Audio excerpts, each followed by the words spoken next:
Assalamu alaikum and welcome to another episode of Health is Wealth. I am your host Shabnum Riaz. Today we're going to talk about a burning topic, something that many people are worried about, concerned about, and there is so much information out there that many patients do not know which way to turn. We're talking about hair fall, caring for your hair transplants, and how you can work to get the best look and the best products for your hair and manage all your hair concerns. We are going to talk today to Dr.Syed Ghulam Abbas Shah, and he is an aesthetic dermatologist and also a hair transplant surgeon. So let's go and have a chat with him and find out about everything that we need to know.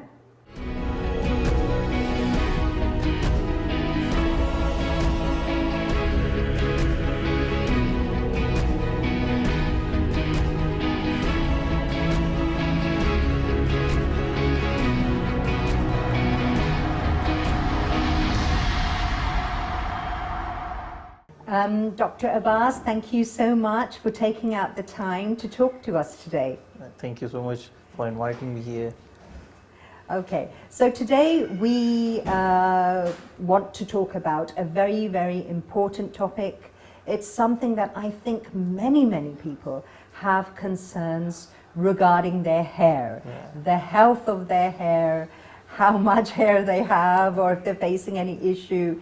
And the thing is that there is so much out there, so much information now, also because of social media. We see that lots of procedures are going on. But sometimes too much information leads to sort of chaos, where you don't know who to turn to. So we thought that today, with your expertise, we'd be able to break down some of the facts and some of the myths as well, and also who needs what treatment at what time. So we could start this way, that typically, what major concerns do you see when patients come to consult regarding their hair? Whenever the patient come to us for the hair,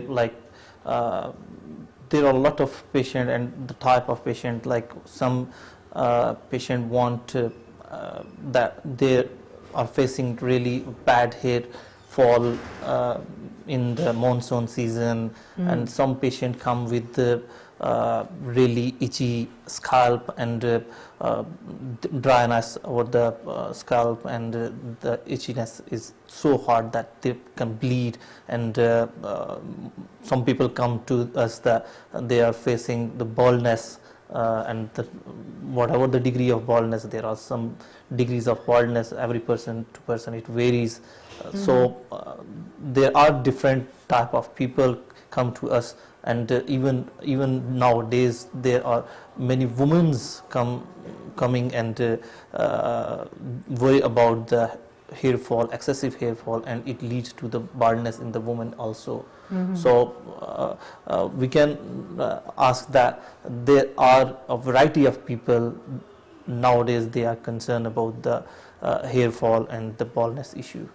Okay, so if we talked about any specific age group or any specific group of people who we wouldn't be able to, it's not that evident, it's sort of like everybody has. Before some time, like before 10 years, the baldness was really in late 30s and 40s, but nowadays in my practice I've seen that there is baldness from 20s, and it can be due to the junk foods and use of steroids and the autoimmune diseases and the least strong immune system, and there are some people like even have strong immune system in the body, like bodybuilders. Have you ever seen and noticed that they are like most of the bodybuilders are bald? People ask us that their immune system is even better than why they are bald. So it is due to the excessive amount of the hormone, the testosterone, the male hormone, in the body, like they use as thingy like as medicine that boost their hormone system, and steroids and other as dietary products like GMC diets, like genetically manufactured diet, that boost their immune system and that thingy hormone for some time, but laterly it will be the bad for them, that the excessive amount of that hormone leads to the complete baldness. Okay, Yeah. so that's very interesting because many people don't think about the inward state of the body. When it comes to your hair, you usually what a person will think is that, am I using the right shampoo? Is it the shampoo I've changed that's causing to hair fall? Whereas in many cases, as you explained, it's it's what's happening inside your body, or what you're feeding yourself, or what. Okay, so I have a question here.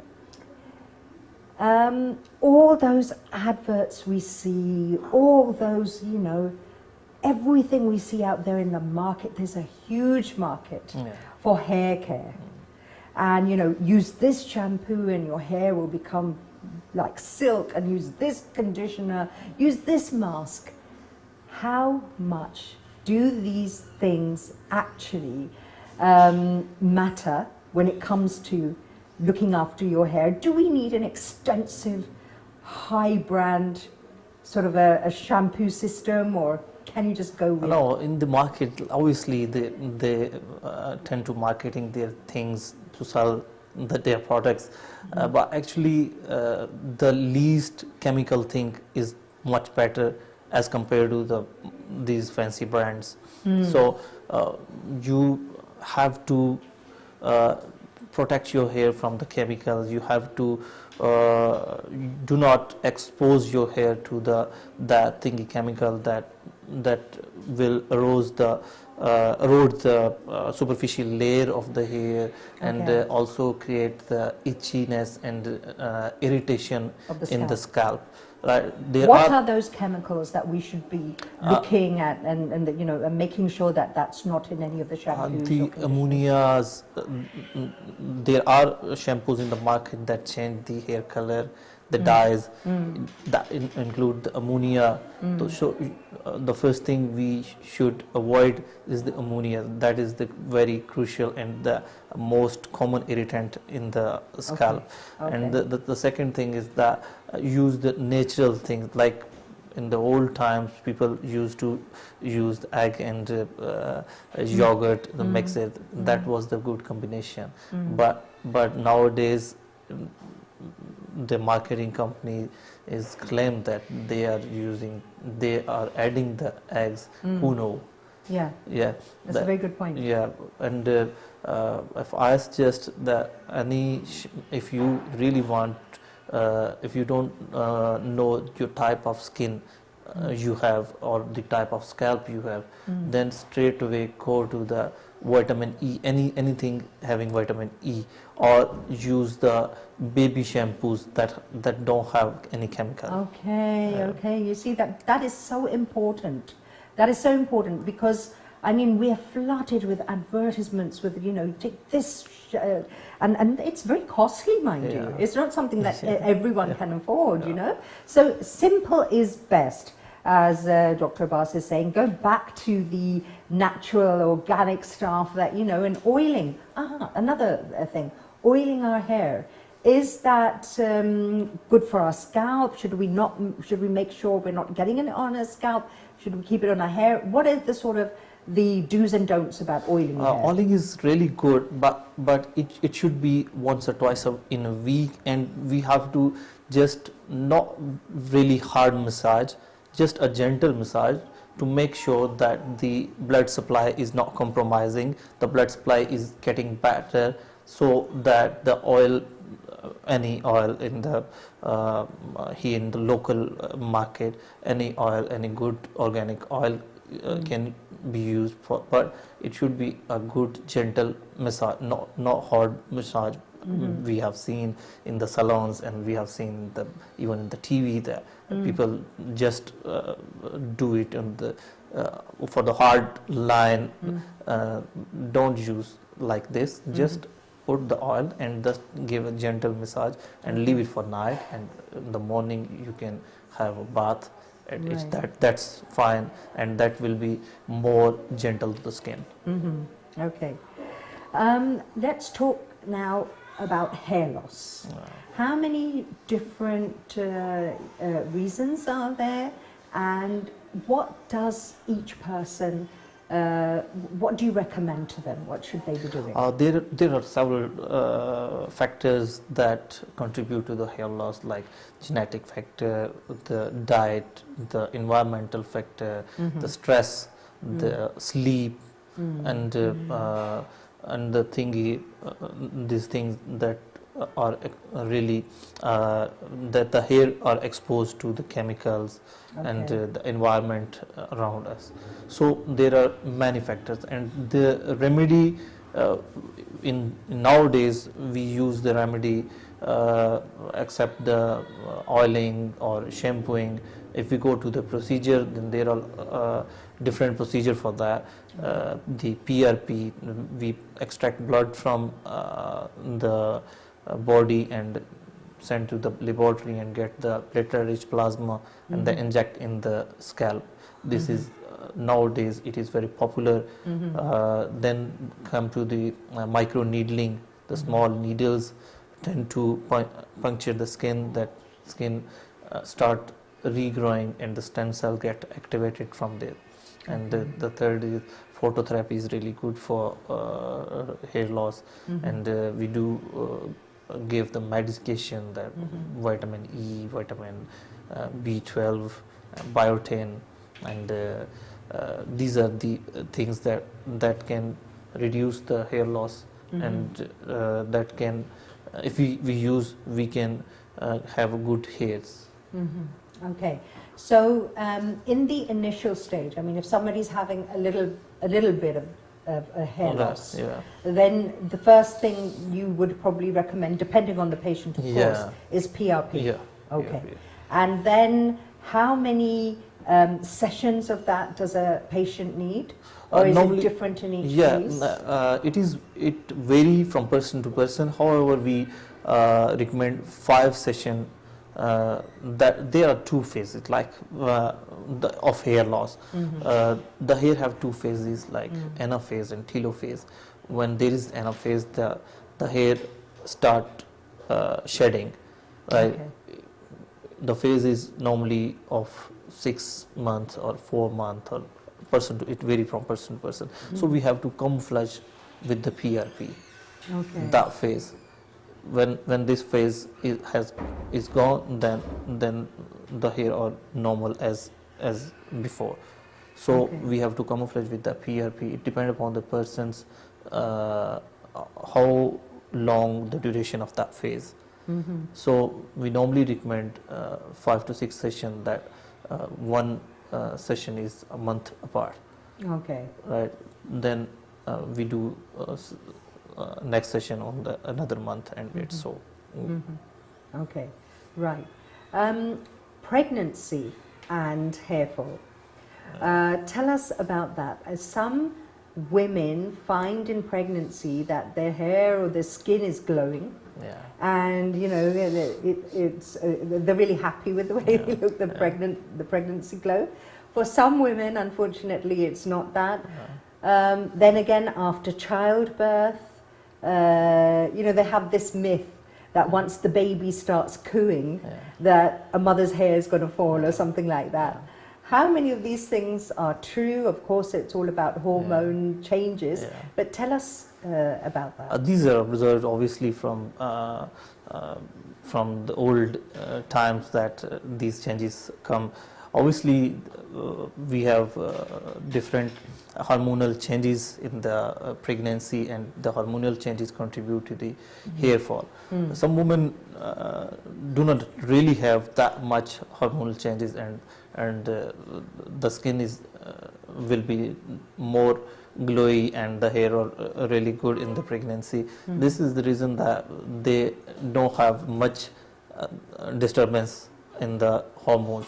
The second thing is that in our region, the woman used to have a really full of carbohydrate diet, like sugary diet, and in local in the remote areas, the panjiris and things like that. they are full of sugar and carbohydrate, and they got the weight gain in the pregnancy. But they're supposed to have sort of special nuts as well, like lotus nuts and things like that. Yes, there is, but in a small quantity, not in the wholesome. If you count the wholesome, there is 70% of the carbohydrates there. Okay. So they also contribute in the skin melasma and the condition in the hair fall. Okay, so one myth that usually many families argue about this, and we have this going on in many households, that if a baby is born, and usually the grandparents or the extended family, will say that, oh no, he or she doesn't have enough hair, so you need to shave their hair repeatedly so that they'll have thick hair. How does that work? Is it scientifically proven? Does that really make a difference? In my observation, there is some changes. There are some changes, like when we shave the hair, maybe it is due to there are some hairs are like grown to the inch or 2 inch, and some hairs are just a few millimeters, and it is not visible when we shave the hair, and all the hairs got simultaneously growth, and there is a visual effect that the baby has a new hairs, but scientifically there are only these follicles are present. If you shave or not shave, the follicle is there and they have to grow. Right. That's a very good answer, actually. So as much, because the hair will of course appear from the hair follicle, so shaving the head does not lead to more hair follicles. It may be the appearance of the hair because it comes out thicker. Is that true as well? Every time you shave a head, the hair will come out thicker, or will it come out the same texture? It come out with the same texture. However, when we shave the hair, all the hair come that way that will make an effect that there are more hair, there are much hair here, but there isn't any difference in the hair follicle or hair texture. Okay. Another thing that many people suffer from, and it can prove to be quite a problem, dandruff. Can you please explain to us exactly what dandruff is? Is it to various degrees? And does that lead to hair fall? Yes, the dandruff, normally the people refer to dryness of the scalp is the dandruff, but if they don't care, we have really bad cases of the sporic dermatitis, that a fungal infection leads to the watery and itchy scalp, and it's not only dandruff but really fungal infection. So we have to treat on that line of treatment. We have to give them the oral antifungal medication and topical. Is that for all dandruff or no, for all dandruff, but in the worst case. In the worst case. For just sporic dermatitis and on minimal degree, you just give them antifungals, and it will cure in days or in weeks.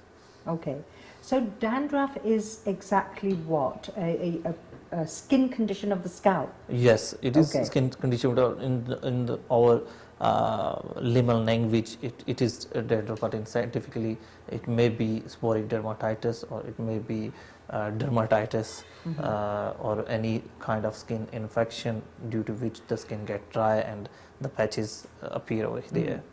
Can it happen to anyone at any age, even if they've been dandruff-free all their life? Is it something? Yes, we have a lot of cases that people don't care about the itchy scalp or the dry scalp, and then it turn into the really bad cases of the really bad fungal infection. Then there are some people who come to us for minor dandruff. We give them some soothing shampoos that can cure the minor one, or another degree if they have there is some evidence of any fungal infection, then we give them antifungus creams or lotions and shampoos to apply on that, and it is not that big deal, but not curing, not going to the doctor and keep running with this disease is big deal afterward. Okay, and is that what leads to the hair fall? Yeah. Yes, obviously there will be the inflammation on skin, and there is nothing to hold the root of hair follicle, and it tend to the fall and get the baldness, and baldness can be of any degree. Right. Okay. Now, if because you are a hair transplant surgeon, and we would like you to educate our viewers, because again, there's so much information there, and then sometimes you hear about somebody's bad experience. That is highlighted. Unfortunately, bad things tend to get more attention than the good outcomes. Yeah. So if somebody was thinking about hair transplant, they'll see something and they'll say, "Oh my God, I'm not going for that." Yes. Or somebody had a bad experience, he or she will relay that to everybody. Right. Who is a viable candidate for hair transplant, and what does this procedure entail? Basically, if I recommend any person having issue of hair fall and degree of baldness, 3rd, 4th, 5th degree, and above 30, can be a good candidate of hair transplant. And there are a lot of myths in the market that if you get the hair transplant, you get cancer, God forbid, and you get the really bad headache for life, and you can have numbness for life in the whole face, and swelling on the face. These are all myths. These are just myths. We in Pakistan, we are doing really good hair transplant surgeries, and people come from Europe, people come from other countries to get surgeries from here. At even my clinic, we have MOUs with the embassy. They send us their nationals to get the hair transplant. Even you will be amazed that we have achieved such a milestone that the world hair transplant conference that is going to be held here in Islamabad in 2024. That is the big achievement. Yes. Like the surgeons from whole the world, America, Canada, Middle East. They're all coming here for all that. are coming from. Wonderful. To attend the one conference we used to go to the America to attend, and now they're coming here. They are coming here. That's great. And the second thing is your question: who is the best candidate? Right. I won't recommend any chronic disease person to get hair transplant, because it's a cosmetic procedure, and don't make it the medical procedure. Right? So I always get a few tests before the hair transplant. Like if you have any autoimmune disease, if you have uncontrolled diabetes, we are doing hair transplant in diabetic patient, but only in those who have the controlled. And a person as blood pressure? No blood pressure is not that thing, but a person having hepatitis B or C to that extent that his bleeding can't be controlled. Right?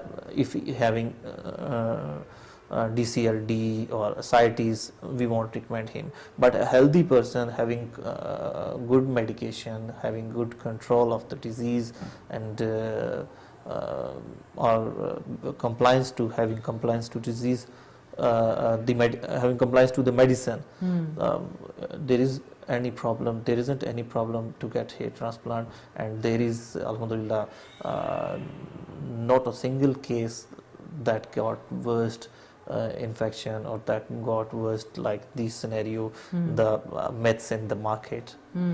Okay. Of course, people who've had bad experiences are probably those people who went to somebody or they saw someone who maybe were not an expert in that field. It is very very good question, and the word of mouth that they go to the like XYZ and not an expert person, even he or she can be my assistant or can be any hair transplant assistant, having any a small area, hide small area and get the hair transplant there. But to minimize the cost, the person prefer to go there and prefer them not a proper hair transplant surgeon or proper doctor.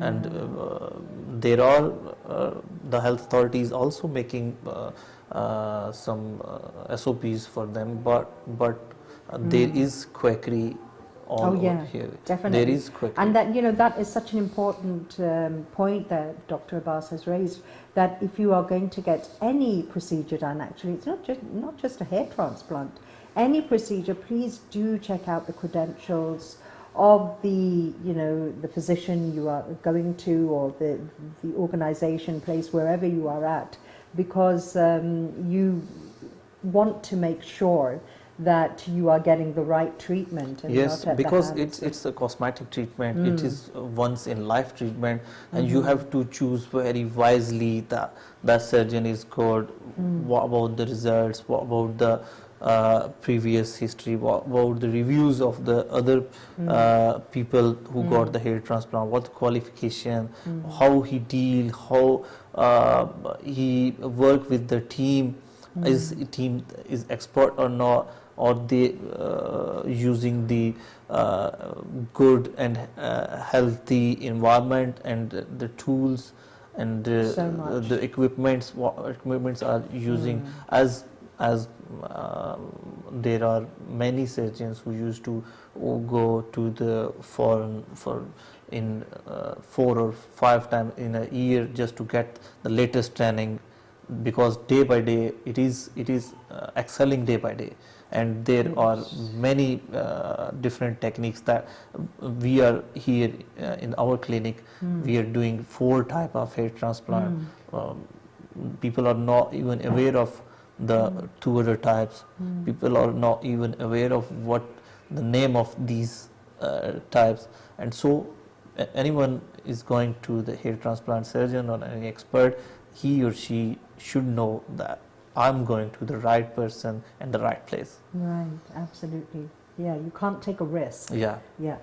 Okay, and as you mentioned yourself, that this is such a rapidly growing industry, cosmetics, and it seems that all of a sudden people have become so aware of the treatments they can have, the procedures they can have.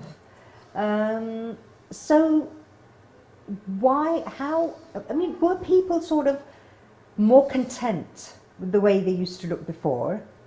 Or is it because we have opportunities now that we say, okay, I'd like a bit of a change here and like a bit of a change here, and I don't really like my look.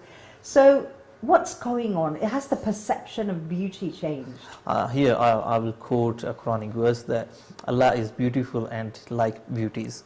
So the people who have the opportunities should go to the treatments like these, and having anything they feel inconfident about, they get the treatment.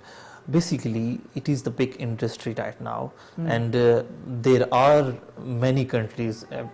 You have noticed in your observation that if you take the example of Turkey, that Turkey is becoming the world #1 tourism destination. Yeah. Like they have started their tourism with the medical tourism. They give the treatment for the teeth, they give the treatment for the nose, they give the skin and the hair transplant mainly. If you go there in the airport, the just any plane landed with the 500 people, the 450 people have got the hair transplant from there. Wow. Though it is the big industry, we have to emphasize here in Pakistan, our surgeons, our physicians are really competent. That even if you go to USA, the Pakistan name is known for the physician.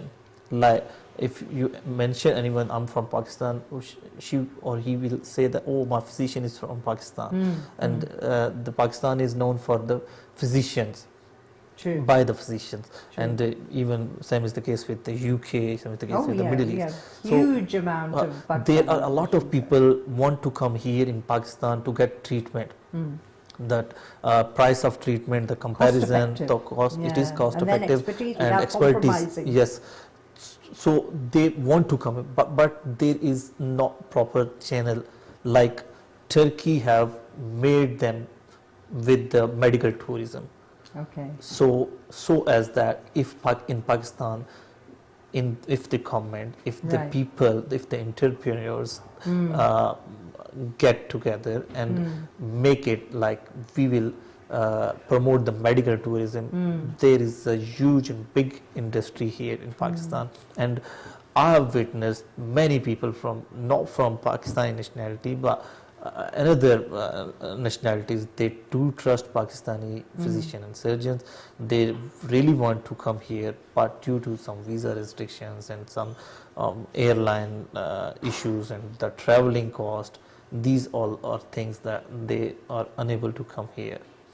So consumer confidence is something that should be worked upon, because like you said, we have some of the best techniques here, some of the best surgeons here, best physicians. Exactly. So this needs to be marketed, the consumer confidence as well, and also a sort of a corridor where it would be easier for people Yes, to... yes. Like if someone coming here for just treatment, he will use the transportation, he will use the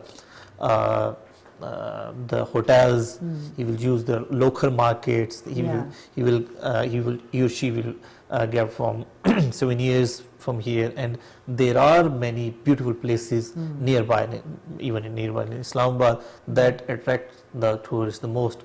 So the only important is that people should think about it and get a pipeline, a map for how the medical tourism can be possible here in Pakistan. We doctors are really ready to do any kind of surgery, any challenging surgery here in Pakistan. We are really capable and well equipped, but the only thing is that there is no such mechanism that one should come here and get the treatment.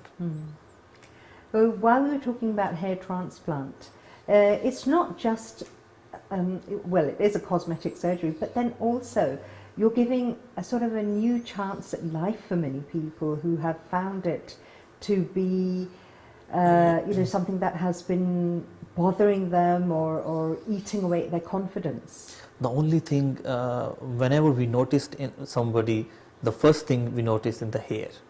And here, if someone get new hair, it's new life for them. The body language will change, their way of talking, their way of behaving, even their way of eating, and all that is, even the dressing sense will change. I've witnessed a lot of people like, I had yesterday, I had a patient from mine. He came back after 8 months, and I said, "Oh, you are looking like a boy, like 18 year old boy, and he was really confident in it, and after that he had ambition to get his weight lost and really look like a boy. Yeah, yeah. So it sort of has a domino effect, Yeah. right? So it's called hair transplant. Yeah. So where's the hair transplanted from? From your own body, or so you can have Yes, a donor? yes, or what, it what's is. that? It is the donor area. We call it donor area on the back of head. The back of head, the back of scalp. We Okay. get hair from there.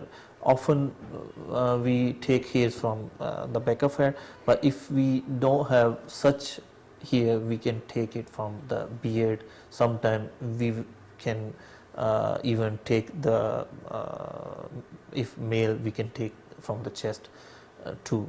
But the main and the most successful hairs, the donor area, is the back of head. Okay, right. What is the procedure like for a person who wants to get a transplant? Will it happen in one sitting?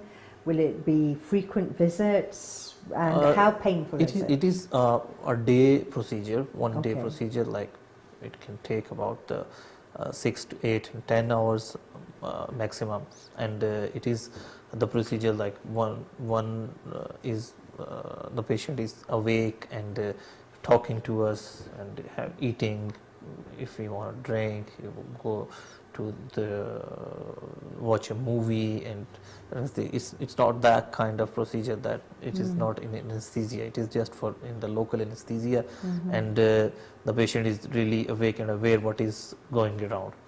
And the second thing is that whenever anyone is coming for the hair transplant, the first visit if it is with me, it is just for consultation, that to consult how it will be going and how much time it will take and what else disease or allergies do you have, or things like that.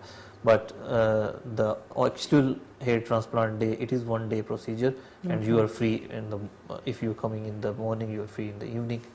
It's and the another thing that you have mentioned, that there is 2 sessions or any. Mostly if the hair baldness is 1 to 4 degree, then there is no need of another session.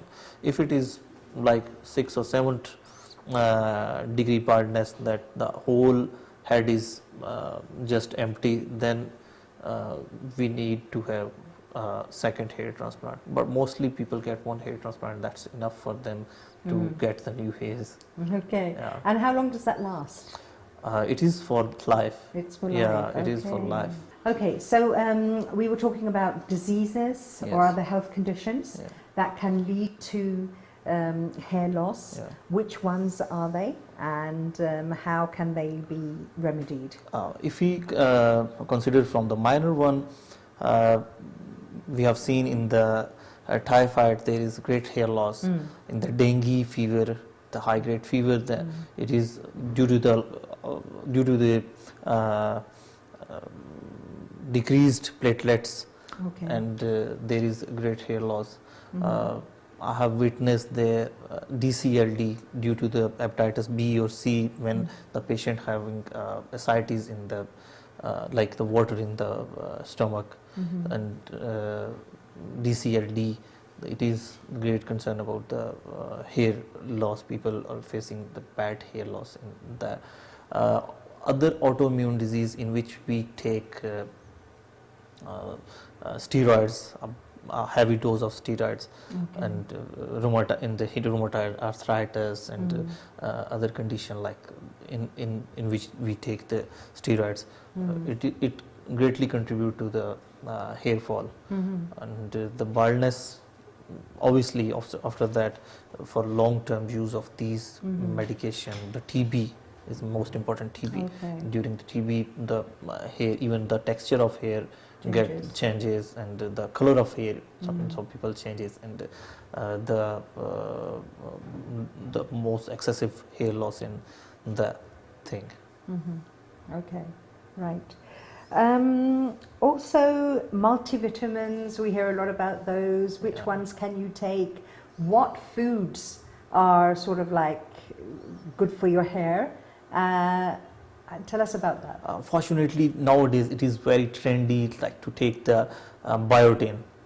Thanks God, people are now much aware that they are at least taking the biotin. That is really good for the hair, nail, and the overall skin. And if you talk about the food, nowadays there are really good pomegranate.